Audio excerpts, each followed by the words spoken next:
시청자 여러분, 오늘도 바른 식사하셨습니까? 세상을 바꾸는 바른 밥상, 박나회입니다. 여러분, 우리가 먹고 있는 음식물의 7분의 1이 쓰레기로 버려지고 있다는 사실 혹시 알고 계신가요? 무심코 남긴 음식물은 연간 20조 원 가까이 되는 엄청난 경제적 손실을 유발하기도 하고요. 무엇보다 우리가 살아가고 있는 환경을 오염시키는 등 주변에 좋지 못한 영향을 많이 주고 있습니다. 천리길도 한 걸음부터 라는 옛말처럼 우리 가정에서부터 음식물 쓰레기를 줄이기 위한 작은 실천이 필요한데요. 어떤 방법이 있을까요? 음식물 쓰레기는 먹고 남긴 음식 찌꺼기뿐 아니라 식품의 생산과 유통, 가공, 조리 등 전 과정에서 발생하는 농수축산물 쓰레기를 말합니다. 국내에서 발생하는 전체 쓰레기 발생량 중 음식물 쓰레기는 28.7% 정도로 3분의 1을 차지합니다. 예부터 전해진 푸짐한 상차림의 음식 문화와 생활 수준의 향상, 식생활의 고급화 등으로 인해 매년 음식물 쓰레기는 3%가량 늘고 있는 실정입니다. 2014년 환경부가 시행한 음식 문화 개선 및 종량제 시행 관련 자료에 따르면 응답자의 87.3%가 음식물 쓰레기 문제가 심각하다고 인식하는 것으로 나타났습니다. 예전 같은 경우는 이제 음식물 쓰레기가 나오면은 친환경으로 해서 거름으로 쓸 수도 있고 했는데 요즘에는 인구도 많아지고 산업화가 되다 보니까 음식물도 많아지고 또 어떻게 처리하는 방법이나 비용도 높아지기 때문에 지금 가면 갈수록 좀 사태가 심각해지지 않을까 생각하고 있습니다. 음식물 쓰레기는 환경에 좋지 못한 영향을 주는데요. 쓰레기 배출로 인한 에너지 낭비와 더불어 온실가스를 배출합니다. 음식물 쓰레기는 일단은 버리게 되면은 그 자체 썩게 되잖아요. 썩게 되면서 음식물 쓰레기 자체 수분이 많아서 썩게 되면 그 수분이 증발하면서 나오는 이산화탄소가 있어요.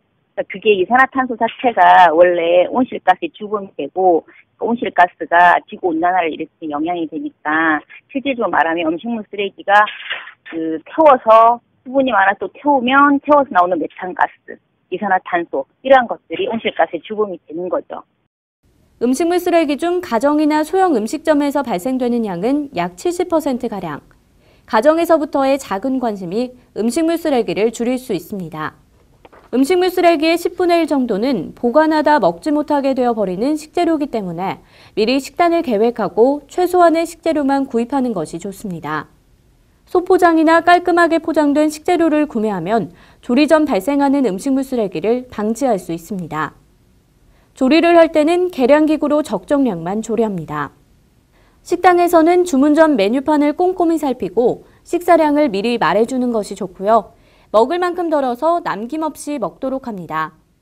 가정에서의 작은 실천, 바른 식생활 문화의 정착과 함께 우리 환경을 지킬 수 있습니다.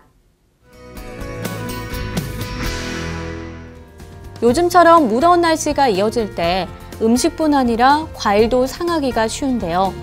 특히 여름철 제철 과일 중 하나인 수박은 당도가 높아 냉장 보관을 할 때도 주의를 기울여야 한다고 합니다.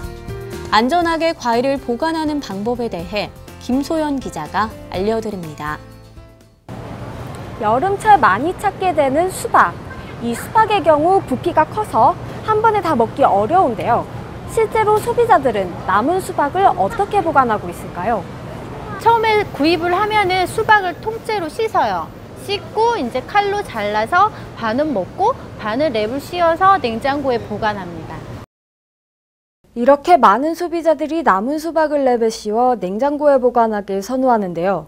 하지만 당도가 높은 수박은 냉장고에 보관한다고 하더라도 세균이 쉽게 번식할 수 있습니다.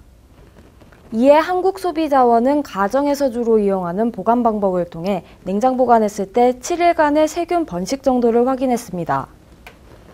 반쪽 수박을 랩에 씌워 보관했을 때와 밀폐 용기에 넣어 보관했을 때 세균의 번식 정도 차이를 비교한 결과 랩으로 포장해 냉장 보관한 반쪽 수박 표면부의 최대 세균수는 초기 농도 대비 약 3,000배 이상 증가해 배탈, 설사 등을 일으킬 수 있는 수준이었고 표면을 약 1cm 잘라낸 심층부의 최대 세균수는 초기 농도 대비 약 583배 이상 증가하는 것으로 나타났습니다.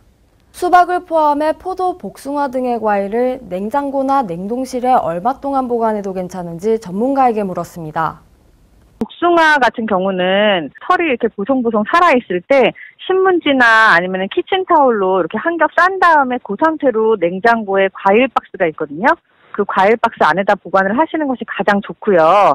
포도도 마찬가지예요. 포도도 씻지 않은 상태에서 그냥 종이를 한 겹 덮어서 과일 박스 안에다가 보존을 하는 것이 제일 좋고요. 딸기는 냉동 보관을 할 때 물에 한번 씻어서 꼭지를 제거를 한 딸기를 물기를 완전히 제거를 하고요. 이 상태로 잘 모아서 이거를 밀폐 용기에 담아서 냉동 보관을 하시고요. 과일이 상하기 쉬운 여름철. 안전한 과일 보관 방법을 통해 건강을 함께 챙기는 소비 자세가 필요할 것으로 보입니다. 소비자TV 김소연입니다. 식생활 관련 소식입니다. 농림축산식품부는 25일부터 제대 예정군인을 대상으로 한 귀농귀촌 교육과정을 운영합니다. 이번 교육은 육군본부와 협업을 통해 제대 예정군인 총 80명을 대상으로 운영하며 귀농귀촌 교육을 대상자 유형에 맞는 정부 3.0 맞춤형 서비스로 제공합니다. 제대 예정군인 혹은 제대군인 누구나 참여가 가능하며 자세한 내용은 농정원 창업인력 양성팀을 통해 안내받을 수 있습니다. 2015 인천 로컬푸드 한마당 행사가 29일 토요일 인천시청 앞에서 열립니다. 농업의 가치와 로컬푸드 소비의 중요성을 인식하기 위한 교육의 장을 제공하는 이번 행사는 로컬푸드 한마당, 식생활교육 한마당 등 다양한 체험과 전시가 마련되어 있습니다. 26일부터 29일까지 서울 코엑스에서 2015 소금 박람회가 개최됩니다. 좋은 천일염 사용으로 건강한 저염화를 실천할 수 있는 구체적인 방안을 제시하는 박람회는 천일염 정체공 보관, 역사관, 식생활 교육관을 비롯한 미용 체험관 및 선물 세트관으로 구성됩니다. 제5회 양계사진 공모전이 개최됩니다. 닭고기 자조금 사업의 일환으로 개최되는 이번 공모전은 국내 양계산업의 이미지 제고 및 국산 닭고기의 홍보를 위해 진행되는 것으로 닭과 관련된 다양한 사진을 받습니다.